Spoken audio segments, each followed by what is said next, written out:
আজকে আমরা উপস্থিত হয়েছি রসায়ন প্রথম পত্রের অধ্যায় 4-এর কয়েকটা গুরুত্বপূর্ণ টপিকস ভিত্তিক প্রশ্ন নিয়ে। তার মধ্যে প্রথমেই থাকবে হচ্ছে আমাদের কেপিকেসি সংক্রান্ত যে অঙ্কগুলো আছে সেগুলো এবং ভ্যান হফের সমীকরণের কিছু বিশ্লেষণ। তো আমরা একটু ভালোভাবে প্রশ্নগুলো আগে দেখব, তারপর আমরা প্রশ্নের সমাধানে যাব। আমাদের প্রথম প্রশ্নটাতে দেখা যাচ্ছে ফসফরাস পেন্টাক্লোরাইডের বিয়োজন দেখানো হচ্ছে, যেখানে ফসফরাস ট্রাইক্লোরাইড এবং ক্লোরিন উৎপন্ন হয়, যার ডেল এইচ এর মান দেওয়া আছে। আমাদের কাছে ওরা জিজ্ঞেস করছে 25 ডিগ্রি সেলসিয়াস তাপমাত্রা এবং 2 ATM চাপে প্রথম বিক্রিয়ার 30% বিক্রিয়ক যদি বিয়োজিত হয় তাহলে কেপিকেসি কেমন হবে। ওকে, আমরা ফার্স্ট অফ অল আগে বিক্রিয়াটাতে আসি। আমরা এই বিক্রিয়াগুলা কেপিকেসির অঙ্কগুলা যখন করব তখন প্রথম দুইটা লাইন লেখাটাই হচ্ছে আমাদের সবচেয়ে মোস্ট ইম্পর্টেন্ট পার্ট। যেহেতু আমাদের এখানে বলছে 30% বিক্রিয়ক বিক্রিয়া করে ফেলে, মানে বিয়োজিত হয়ে যায়, তার সহজ বাংলা হইতেছে আরো 70% বিক্রিয়ক অবিকৃত অবস্থায় রয়ে যায়। তো PCl5 এর বিয়োজনের বিক্রিয়াটা আমরা লিখব। লেখার পরে অবশ্যই বিক্রিয়াটাকে সমতা বিধান করব। এটা যদি সমতা বিধান ঠিক মতো আমরা করতে না পারি তাহলে কিন্তু আমরা এখানে নাম্বার পাবো না, কোনো নাম্বারই দেওয়া হবে না এই ক্ষেত্রে, কারণ পুরো অঙ্কের পুরা মূল বেসিক যে জিনিসগুলো আছে সব ভুল আসবে। ফলে আমরা এখানে দেখতেছি এটা অটোমেটিক কি করা আছে, সমতা বিধান করা আছে। যেহেতু এটা অটোমেটিক সমতা বিধান করা আছে তাহলে আমরা এখানে দেখতেছি প্রাথমিক মোল সংখ্যা হচ্ছে 1 মোল, আর যেহেতু প্রাথমিক মোল সংখ্যা বিক্রিয়কের হয় তাহলে উৎপাদের বেলায় হবে 0 0। এটা লেখাটাই হচ্ছে সবচেয়ে গুরুত্বপূর্ণ জিনিস। দেন আস্তে আস্তে সাম্য অবস্থায়, সাম্য অবস্থায় আমাদের এই 1 মোলের 30% ব্যয় হয়ে গিয়েছে। তাহলে 1 মোলের যদি 30% ব্যয় হয়ে যায় তাহলে আমরা সেটা মাইনাস করব, আর তাতে রয়ে যাবে হচ্ছে 70%, দ্যাট ইজ 0.7। তো যে 30% এদিক থেকে মাইনাস হয়েছে ওই 30% গেল কোথায়, ওটা হচ্ছে উৎপাদে গিয়ে উৎপন্ন হয়েছে 0.3 এবং 0.3 আকারে। তাহলে আমরা এখানে দেখতে পাচ্ছি সাম্য অবস্থায় মোট মোল সংখ্যা আমাদের আছে কত, 0.7 প্লাস 0.3 প্লাস 0.3, দ্যাট ইজ 1.3। দেন আমরা আসতেছি হচ্ছে প্রত্যেকটা উপাদানের পার্শিয়াল প্রেসার নির্ণয় করার ক্ষেত্রে। Partial pressure of phosphorus pentachloride, partial প্রেসারের সূত্রটা কি? পার্শিয়াল প্রেসারের সূত্রটা হচ্ছে নিজস্ব মোল সংখ্যা ডিভাইডেড বাই মোট মোল সংখ্যা ইন্টু মোট চাপ। এভাবে পড়লে এটা বেশি মনে থাকে। 0.7 এটা হচ্ছে ওর নিজস্ব মোল সংখ্যা, ডিভাইডেড বাই 1.3 এটা হচ্ছে মোট মোল সংখ্যা, ইন্টু পি, পি হচ্ছে আমাদের এখানে 2 মোল, 2 ATM। তাহলে এখান থেকে আমরা পাচ্ছি 1.08। এরপর সেম ভাবে ফসফরাস ট্রাইক্লোরাইডেরটা বের করলাম, ফসফরাস শুধু ক্লোরিন যে গ্যাসটা আছে তারটাও আমরা বের করলাম। এখন এখানে একটু খেয়াল করেন 0.7 বাই 1.3 যে রাশিটা আমরা লিখছি এই রাশিটুকুকে কিন্তু আবার কি বলা হয়, আংশিক চাপ বলা হয়। এটা আমাদের আংশিক মোল ভগ্নাংশ হিসাবেও পরিগণিত হয়। মোল ভগ্নাংশ এটা আমাদের হচ্ছে আবার প্রথম অধ্যায়ের রসায়ন দ্বিতীয় পত্রের প্রথম অধ্যায়ের একটা কনসেপ্ট, ওটা এখান থেকে লাগে আমাদের। এবার আমরা আসি হচ্ছে কেপি এর যেই সূত্রটা আছে আমাদের কাছে। কেপি এর সূত্রটা কি? কেপি এর সূত্র হচ্ছে উপরে হবে উৎপাদের আংশিক চাপ ডিভাইডেড বাই হবে বিক্রিয়কের আংশিক চাপ। এই মানগুলো এখানে বসাইলে আমরা এটা সর্ট আউট করতে পারবো। এরপর কেপির মান নির্ণয় করা হয়ে গেলে কেসির মান কিভাবে নির্ণয় করব? K C is equal to K P by RT to the power delta n, অর্থাৎ কেপি কেসির মধ্যে যে পারস্পরিক সম্পর্ক আছে সেখান থেকে আমরা এটা বের করতে পারি। তো এটা যদি আমরা সেখান থেকে বের করি তাহলে কি দাঁড়াচ্ছে? তাহলে দাঁড়াচ্ছে নিচে যে আর এর মান, এটার আর এর মান বসানোর ক্ষেত্রে আমরা সবাই একটু হেজিটেশন ফিল করি যে কোনটা বসাবো, 0.082 নাকি 8.314। সেক্ষেত্রে আমাদের এখানে মনে রাখতে হবে চাপটা যেহেতু আমরা এখানে ATM এককে নির্ণয় করছি তাই অবশ্যই আমাদের আর এর মানটা হইতে হবে লিটার অ্যাটম এককে, অর্থাৎ 0.082 এই এককে হইতে হবে। ঠিক আছে। আর এখানে যে ডেল এনটা আছে, ডেল এনটা হচ্ছে আমাদের কি, ডেল এন হইতেছে আমাদের মোল সংখ্যার পার্থক্য। তো মোল সংখ্যার পার্থক্য হইতেছে উৎপাদ মাইনাস বিক্রিয়ক, 2 মাইনাস 1, তাহলে এটা হচ্ছে আমাদের উৎপাদ মাইনাস বিক্রিয়ক। এরপরে এইখানে ক্যালকুলেশন করে ফেললে আমাদের কেসি এর মান চলে আসতেছে, তাহলে এখান থেকে আমাদের কেপি কেসির মানটা পেয়ে যাচ্ছি। দ্বিতীয় সমীকরণটার মধ্যে আমাদেরকে কি বলছে? বলছে 450 ডিগ্রি সেলসিয়াস তাপমাত্রায় 25 গ্রাম আয়োডিন এবং 1143 গ্রাম 25 গ্রাম হাইড্রোজেন এবং 1143 গ্রাম আয়োডিন যদি বিক্রিয়া করে এবং 1024 গ্রাম হাইড্রোআয়োডিক অ্যাসিড উৎপন্ন করে তাহলে সাম্য ধ্রুবক দ্বয় নির্ণয় করো, অর্থাৎ কেপি কেসির মান আমাদেরকে নির্ণয় করতে বলছে। তাহলে আমরা বিক্রিয়াটা কি দেখতেছি? বিক্রিয়াটা হচ্ছে হাইড্রোজেন যোগ আয়োডিন হাইড্রোআয়োডিক অ্যাসিড, অর্থাৎ এখানে হাইড্রোআয়োডিক অ্যাসিডের একটা বিক্রিয়া বলছে। তবে যে বিক্রিয়কগুলো আছে সেগুলো এখানে গ্রাম এককে দেওয়া আছে এবং যে উৎপাদটা উৎপন্ন হয়েছে সেটাও গ্রাম এককে দেওয়া আছে। এই জাতীয় প্রশ্নগুলোতে আমাদের অনেকের মিসকনসেপশনের কারণে সমস্যা হয়। তো আমরা একটু দেখব কিভাবে আমরা এটা সলভ করতেছি। প্রথমে আমরা বিক্রিয়াটা আগে লিখে ফেললাম। বিক্রিয়াটাতে দেখা যাচ্ছে হাইড্রোআয়োডিক অ্যাসিড কি উৎপন্ন হচ্ছে 1 মোল হাইড্রোজেন আর আয়োডিনের বিক্রিয়া থেকে। এখন ওরা দিয়ে দিছে আয়োডিনের হাইড্রোজেনের যে প্রাথমিক মোল সংখ্যা সেটা ছিল হইতেছে আমাদের 25 গ্রাম। তাহলে এটাকে যদি আমি মোলে কনভার্ট করি আণবিক ভর দিয়ে ভাগ, সেম ভাবে আমরা আয়োডিনের আণবিক ভর দিয়ে ভাগ করছি, হাইড্রোআয়োডিক অ্যাসিডের আণবিক ভর দিয়ে ভাগ করে দেখলাম আমাদের উৎপাদে 8 মোল জিনিস উৎপন্ন হচ্ছে। তো উৎপাদে যে 8 মোল জিনিস উৎপন্ন হয়েছে তার অর্ধেক আসছে হাইড্রোজেন থেকে, বাকি অর্ধেক আসছে আয়োডিন থেকে। কারণ বিক্রিয়া থেকে দেখা যাচ্ছে 1 মিলে এদিকে কত উৎপন্ন হয়েছে, 2 উৎপন্ন হয়েছে। তাহলে আমাদের এই যে 12.5 মোল যেটা হাইড্রোজেন আছে, এই 12.5 মোল হাইড্রোজেনের 4 মোল আসলে ব্যয় হয়ে গেছে ওই 8 মোল হাইড্রোআয়োডিক অ্যাসিড উৎপন্ন করার ক্ষেত্রে। তাহলে অবশেষ রয়ে গেছে কতটুকু, 12.5 মাইনাস 8/2, তাহলে এটা রয়ে যায় হচ্ছে 8.5 মোল। আর আয়োডিন কতটুকু রয়ে গেছে, যেহেতু এই 8-এর অর্ধেক ব্যয় হয়ে গেছে তাহলে বাকি 4 চলে গেছে, অর্থাৎ 4.5 থেকে 4 বিয়োগ গেলে থাকতেছে 0.5 মোল। এই জায়গার কনসেপশনটা আমাদের খুব ভালোভাবে খেয়াল রাখতে হবে। যখন আমাদের এরকম হচ্ছে গ্রামে ভর দেওয়া থাকবে তখন আমাদের অঙ্ক করার সময় এই পদ্ধতিটাই ব্যবহার করতে হবে। তখন কিন্তু এটাকে আর অন্য কোনোভাবে আমরা নিয়ে যেতে পারবো না, কারণ বিক্রিয়ক দুইটা ভিন্ন পরিমাণে আছে, উৎপাদ আরেকটা ভিন্ন পরিমাণে উৎপন্ন হয়েছে, ফলে তখন আমাদেরকে অবশ্যই এই প্যাটার্নে আসতে হবে। তো আমরা আগে এখানে কেসি নির্ণয় করি। ধরলাম বিক্রিয়া পাত্রের আয়তন হইতেছে আমাদের ভি লিটার, তাহলে কেসি এর সূত্র হইতেছে উৎপাদের ঘনমাত্রা টু দি পাওয়ার তার মোল সংখ্যা ডিভাইডেড বাই বিক্রিয়ক দ্বয়ের ঘনমাত্রা টু দি পাওয়ার তাদের নিজস্ব মোল সংখ্যা। তো হাইড্রোজেন আর আয়োডিন এখানে 1 এই জন্য কোনো অসুবিধা হয় নাই। ঘনমাত্রাটা আমরা কিভাবে বাইর করব, মোল বাই আয়তন, অর্থাৎ ভর বাই আয়তন, কারণ মোল ইজ ওয়ান কাইন্ড অফ ভর।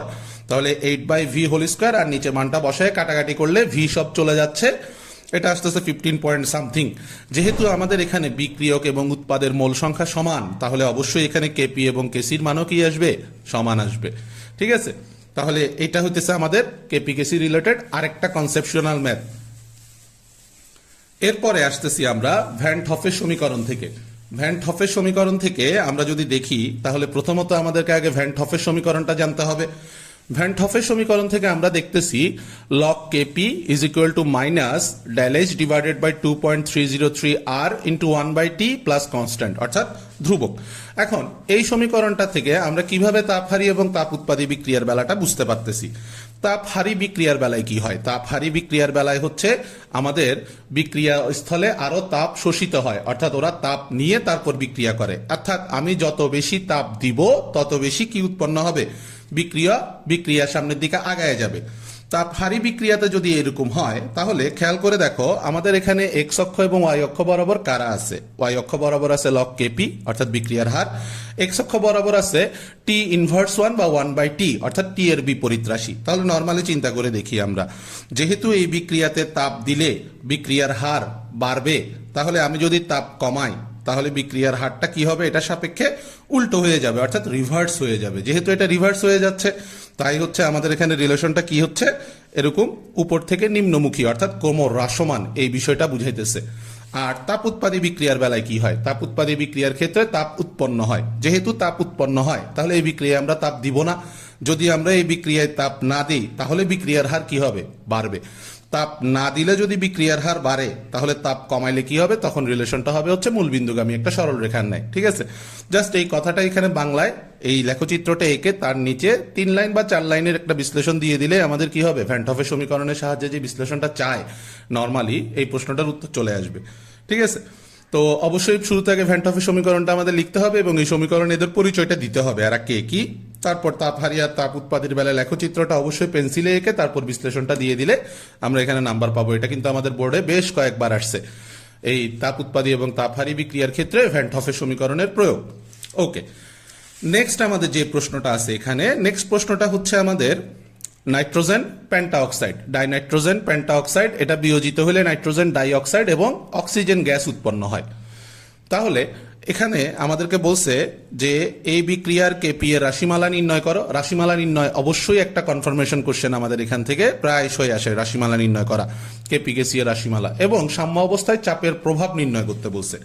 ঠিক আছে, তো আমরা যদি এখানে মূল বিক্রিয়াটাতে আসি, আবার আমাদেরকে প্রথমে 2টা ট্রিক লাইন লিখতে হবে। এই 2টা লাইন অবশ্যই আমাদের যেন ঠিক থাকে আমাদের অবশ্যই নজর রাখতে হবে। যেমন প্রাথমিক মোল সংখ্যা, এখানে নাইট্রোজেন পেন্টাঅক্সাইডের বেলায় প্রাথমিক মোল সংখ্যা হচ্ছে 2 মোল, উৎপাদের বেলায় কিচ্ছু থাকবে না। প্রতি 1 মোল থেকে আলফা মোল চলে যাবে, তাহলে 2 মোল থেকে চলে যাবে টোয়াইস আলফা। আর প্রতি 1 মোল থেকে যদি বাম পক্ষে আলফা মোল চলে যায়, তাহলে ডান পক্ষে প্রতি 1 মোলের জন্য আলফা মোল উৎপন্ন হবে, তাহলে 4 মোলের জন্য উৎপন্ন হবে 4 আলফা মোল। আর নাইট্রোজেন ডাইঅক্সাইড যদি 4 আলফা হয়, তাহলে অক্সিজেন হবে শুধু আলফা, কারণ সে তো একটা আছে। এরপরে আমাদের বের করতে হবে সাম্য অবস্থায় মোট মোল সংখ্যা কত হয়। সাম্য অবস্থায় মোট মোল সংখ্যা আমরা এখানে বের করলাম। সাম্য অবস্থায় মোট মোল সংখ্যা বের করার পর মোট চাপটা ধরে নিলাম পি। এরপরে আবার আগের মতো পার্শিয়াল প্রেসারে যে রুলসটা আছে, পার্শিয়াল প্রেসারের রুলসটা আমরা ইউজ করলাম। নিজস্ব মোল সংখ্যা ডিভাইডেড বাই মোট মোল সংখ্যা ইন্টু মোট চাপ, এটা বাকি দুজনের বেলায় আমরা বসাইলাম। কেপি সূত্রে চলে গেলাম। কেপি সূত্র হচ্ছে উৎপাদ এবং বিক্রিয়কের আংশিক চাপ টু দি পাওয়ার তাদের নিজ নিজ মোল সংখ্যা। সেটা বসানোর পর এখানে কিছু বীজগাণিতিক কাজ করা হয়েছে, এটা দেখলেই তোমরা বুঝতে পারবা। বীজগাণিতিক কাজটা শেষ করে আমরা যখন এই জায়গায় আসলাম, এটুকু হচ্ছে আমাদের কেপি এর রাশিমালা। আমাদেরকে যদি রাশিমালা নির্ণয় করতে বলে, তাহলে আমাদের ম্যাথ এখানে ক্লোজ। কিন্তু যদি আমাদেরকে বলে চাপের সাথে রিলেশনটা কেমন, তাহলে সেই ক্ষেত্রে আমাদেরকে অবশ্যই যেতে হবে কোথায়, এই বাকি অংশের এখানে। যে আমাদের যে বিয়োজন হার আলফা, সেটা অবশ্যই আমাদের যে মোট চাপ তার থেকে অনেক অনেক অনেক কম। যেহেতু অনেক কম, তাহলে 2 মাইনাস 2 আলফাকে আমরা 2 লিখতে পারি এবং 1 মাইনাস আলফাকে আমরা 1 লিখতে পারি। তাহলে কেপি ইজ ইকুয়াল টু আমাদের একটা রাশিমালা আসতেছে। এই রাশিমালাকে যদি আমরা আরেকটু সরলীকৃত করি, তাহলে দেখা যাচ্ছে চাপ এবং আলফা অর্থাৎ বিয়োজন হার পরস্পরের ব্যস্তানুপাতিক হয়ে যায়। যেহেতু তারা পরস্পরের ব্যস্তানুপাতিক হয়ে যাচ্ছে, তাহলে আমাদের এই অংশে দেখতেছি আমরা চাপ বাড়াইলে আলফার মান কমবে, অর্থাৎ এই বিক্রিয়ার সাম্য অবস্থায় চাপের প্রভাবটা হচ্ছে উল্টো, অর্থাৎ চাপ যত বাড়াবো সাম্য অবস্থায় আমাদের আলফার মান হ্রাস পাবে, অর্থাৎ বিক্রিয়ার হার হ্রাস পাবে। তাহলে এই কথাটা পর্যন্ত লিখে দিলে আমাদের এখানে আমরা নাম্বার পাবো। এটা কিন্তু প্রায়শই আসছে এরকম কোশ্চেন। সো আনসার করার প্রসিডিউরটা হবে এরকম। এই জায়গার যে বীজগাণিতিক ক্যালকুলেশন আছে, এখানটা একটু সাবধানতার সাথে করতে হবে। অনেকে এখানে কাটাকাটি করতে ভুল করে, পরবর্তীতে দেখা যায় রাশিমালাটা আর মিলতেছে না। অবশ্যই এটার দিকে একটু নজর রাখতে হবে, বীজগাণিতিক ক্যালকুলেশনটার দিকে। ওকে, ঠিক আছে। তাহলে আমাদের কেপিকেসি সংক্রান্ত এই অংশটা সবাই একটু ভালো করে খেয়াল করবা। এটা থেকে তোমার বেশ ভালো কিছু কনসেপশন ক্লিয়ার হবে যদি কনসেপ্ট বুঝতে কোনো অসুবিধা থাকে। ওকে, থ্যাংক ইউ অল। আজকে আমরা শুরু করব রসায়ন প্রথম পত্রের অধ্যায় 4-এর বাফার এবং পিএইচ সংক্রান্ত যে টপিকসটা আছে এখান থেকে।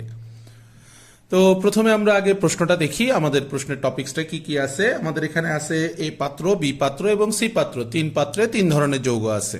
প্রথমটাতে আছে ইথানোয়িক অ্যাসিডের একটা 300 ml 0.25 মোলার দ্রবণ, যার কে এ দেওয়া আছে। যেহেতু এটি একটি দুর্বল অ্যাসিড, তাহলে অবশ্যই তার একটা বিয়োজন মাত্রা থাকবে, অর্থাৎ বিয়োজন ধ্রুবক থাকবে। সোডিয়াম হাইড্রোক্সাইডের আয়তন এবং তার ঘনমাত্রা দেওয়া আছে। সালফিউরিক অ্যাসিডের আয়তন এবং ঘনমাত্রা দেওয়া আছে। কত বলছে বা প্রথমে আসতেছে এ দ্রবণের পিএইচ কত, অর্থাৎ শুধু ইথানোয়িক অ্যাসিড দ্রবণের পিএইচ কত। শুধু ইথানোয়িক অ্যাসিড দ্রবণ যেটা দেওয়া আছে, যেহেতু এটা একটা দুর্বল অ্যাসিড, অবশ্যই তার ঘনমাত্রা যেটা এখানে শো করতেছে সেটা পুরোপুরি কার্যকর হবে না। অর্থাৎ অবশ্যই তার আগে বিয়োজন মাত্রা আলফা বের করতে হবে। কোত্থেকে? আমাদের অসওয়াল্ডের লঘুকরণ সূত্র থেকে। অসওয়াল্ডের লঘুকরণ সূত্র আমাদেরকে বলতেছে alpha is equal to root over of K A by C. C হচ্ছে তার প্রেজেন্ট ঘনমাত্রা। এইটাকে যদি আমরা এখান থেকে করি, তাহলে আলফার একটা মান আসে এবং দেখা যাচ্ছে ইথানোয়িক অ্যাসিড যখন বিয়োজিত হয়, তখন সেখান থেকে একটা হাইড্রোজেন আয়ন আসে। তাহলে হাইড্রোজেন আয়নের ঘনমাত্রা হবে হচ্ছে আলফা সি। তো এটা থেকে আমরা এখানে পিএইচ নির্ণয় করলাম, minus log concentration of hydrogen ion, এখান থেকে আমাদের চলে আসলো। সেকেন্ড কোশ্চেন, যেটা আমাদের এখান থেকে বারবার আসছে বোর্ড এক্সামে, এবার চলে আসার সম্ভাবনা খুব বেশি আছে। ইথানোয়িক অ্যাসিড এবং সোডিয়াম হাইড্রোক্সাইডের মিশ্রণের পিএইচ কত। খেয়াল করে দেখো, এখানে কিন্তু একটা খুব গুরুত্বপূর্ণ কথা আছে।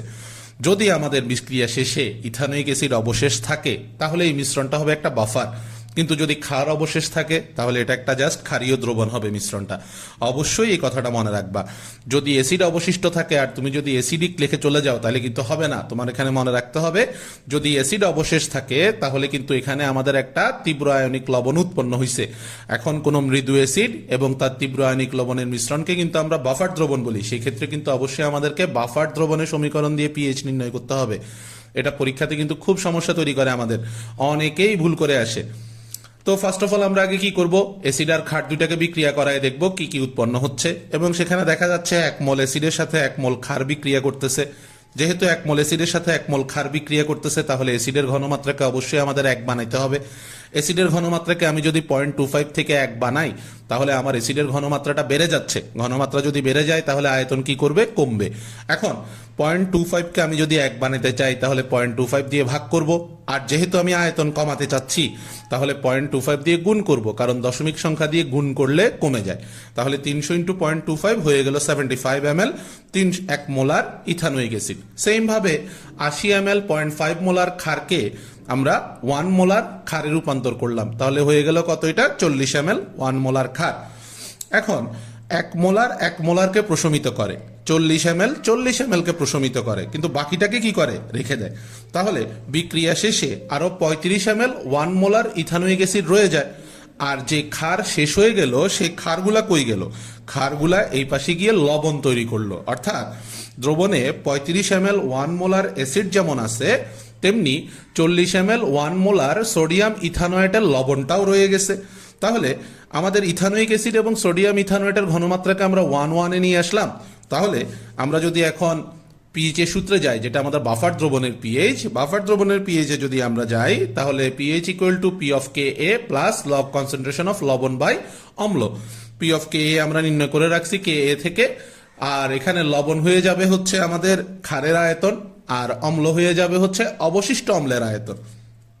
যদিও আমরা ঘনমাত্রা বলছি, কিন্তু আমরা চাইলে আয়তন দিয়ে করতে পারি, কারণ আয়তন এবং ঘনমাত্রা তাদের পরস্পরের অনুপাতটা সমান থাকে এখানে। তাহলে আমাদের পিএইচ এর মান আসতেছে 4.8।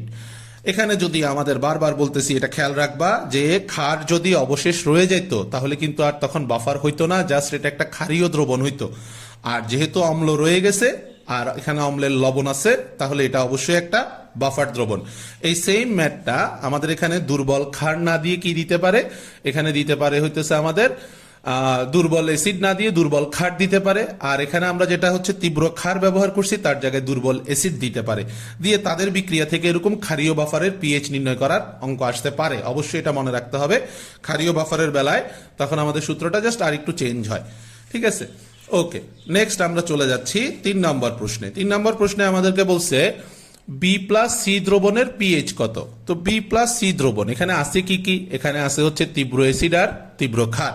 তীব্র অ্যাসিড আর তীব্র ক্ষারের প্রশমন বিক্রিয়ার পিএইচ নির্ণয় করতে বলছে, এটা জাস্ট নর্মাল রেগুলেশন ম্যাথ। তো এখানে প্রথমে আমরা দেখতেছি সোডিয়াম হাইড্রোক্সাইড আর সালফিউরিক অ্যাসিড যদি পরস্পর বিক্রিয়া করে তাহলে কে কার কয় মোলকে প্রশমিত করে সেটার একটা ভ্যালিডিটি আমরা দেখে নিলাম, যে 2 মোল ক্ষার লাগতেছে 1 মোল অ্যাসিডকে প্রশমিত করতে। অর্থাৎ ক্ষারের যে ঘনমাত্রা আমাদের দিয়ে দিছে 80 ml 0.5 মোলার, এটাকে আনতে হবে আমাদের 2 মোলারে। তাহলে 0.5 কে যদি আমি 1-এ আনি তাহলে 80 হয়ে যাবে 40, কারণ 80-র সাথে 0.5 গুণ হয়ে যাবে। ঘনমাত্রা বাড়তেছে, আয়তন কমতেছে, ঘনমাত্রা আরো বাড়লো, আয়তন আরো কমলো। 1 কে 2 দিয়ে গুণ করছি আর 40 কে 2 দিয়ে ভাগ করছি, তাহলে 20 ml 2 molar sodium hydroxide. Acid যেটা আছে, অ্যাসিডকে আমরা এখানে 1 মোলারে কনভার্ট করলাম, ফলে আমাদের 100 ml এর দ্রবণটা হয়ে গেল 10 ml 1 মোলার সালফিউরিক অ্যাসিড। এখন 2 মোলার 1 মোলারকে প্রশমিত করে, তাহলে 10 ml কে প্রশমিত করবে, কিন্তু ক্ষার তো আছে আমাদের 20 ml। তাহলে বিক্রিয়া শেষে এখানে 10 ml 2 মোলার ক্ষার অবশেষ আকারে রয়ে যায়। এটাকে পরবর্তী লাইনে হচ্ছে 2 মোলার থেকে 1 মোলারে কনভার্ট করছি, চাইলে এটা না করলেও পারতাম।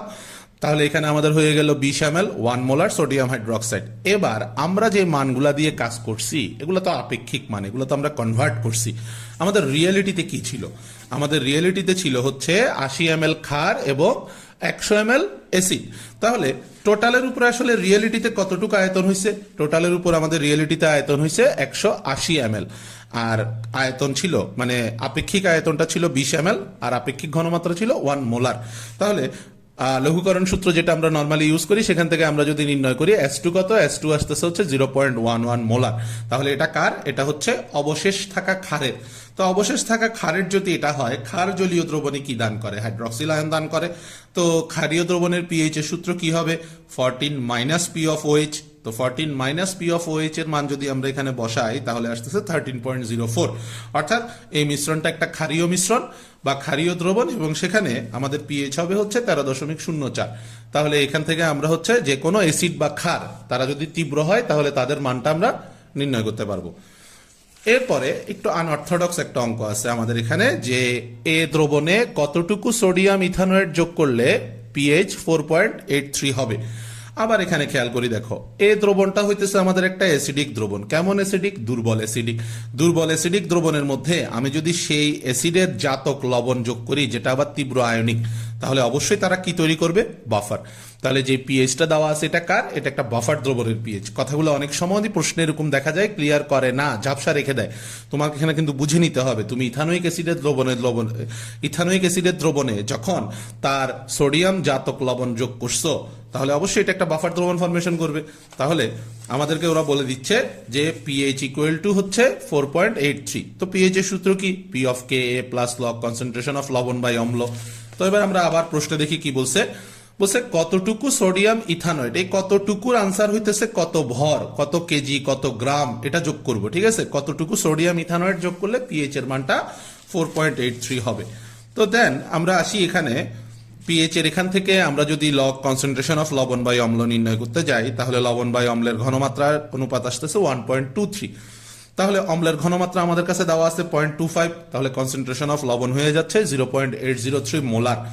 তো ঘনমাত্রা যদি লবণের এত হয়, এই লবণটা আমরা কোথায় যোগ করছি? এই লবণটা আমরা যোগ করছি এই 300 ml অ্যাসিড দ্রবণের ভিতরে যোগ করছি। তাহলে 300 ml অ্যাসিড দ্রবণের ভিতর যদি যোগ করি, তাহলে ওখানে জিনিসের আয়তন কতটুকু আছে? আয়তন আছে হচ্ছে আমাদের 300 ml। এম হইতেছে আণবিক ভর, সোডিয়াম ইথানয়েডের আণবিক ভর হচ্ছে আমাদের 82। তাহলে C is equal to 1000 W by M V, সেখান থেকে ডাব্লিউ ইজ ইকুয়াল টু এই মানটা আমরা এখান থেকে নির্ণয় করতে পারি। যেহেতু ভিটা আমাদের এম এল এ আছে, তাহলে নিচে অবশ্যই একটা 1000 আসবে। তো দেখা যাচ্ছে এখান থেকে 7.566 গ্রাম এই পরিমাণ ইথানোয়িক অ্যাসিড যদি আমি 300 ml 0.25 মোলার ইথানোয়িক অ্যাসিডের দ্রবণে যোগ করি, তাহলে তার মিশ্রণের বাফারের পিএইচ আসবে হচ্ছে 4.83। ঠিক আছে, এখান থেকে আমাদের এই কনসেপশনাল ম্যাথ যে চারটা আমরা দেখলাম, এই চারটাই ঘুরে ফিরে আমাদের বারবার বিগত বছরগুলোতে বোর্ড পরীক্ষায় আসছে এবং সামনে এরকমই আসবে মোটামুটি বড় জোর। এইখানে যে প্রশ্নটা আছে, এখানে ইদানিং কালে দেখা যাচ্ছে অ্যাসিড একটার পরিবর্তে দুইটা একত্রিত করে, অথবা ক্ষার একটার পরিবর্তে দুইটা একত্রিত করে। তো সেই জায়গায় আমাদের সমস্যা কিছু নাই। আমরা যদি অ্যাসিড এখানে আরো একটা যোগ করতো, তাহলে দুই অ্যাসিডের সমস্ত হাইড্রোজেন আয়নগুলোকে একসাথ করে দেখতাম তাদের টোটাল আয়তন ঘনমাত্রা কত হয়। যদি ক্ষার এখানে দুইটা দেওয়া থাকতো, তাহলে ক্ষার দুইটার ঘনমাত্রা এবং আয়তনকে একত্রিত করে দেখতাম যে দুইজন মিলে কি পরিমাণ OH আয়ন আমাদের এখানে ওরা ইনপুট করতেছে। তারপর তার সাথে আমরা অ্যাসিডের কি ঘটাইতাম? প্রশমন বিক্রিয়া ঘটাইতাম। ঠিক আছে, সেই ক্ষেত্রে আরেকটু আমাদের কনসেপ্টটা বড় হয়ে যায়, সেটা আমরা আলোচনা করি আসলে রসায়ন দ্বিতীয় পত্রের অধ্যায় 3-এ। ওখানে আমাদের বেশি দেখা যায় এই জাতীয় অঙ্কগুলা।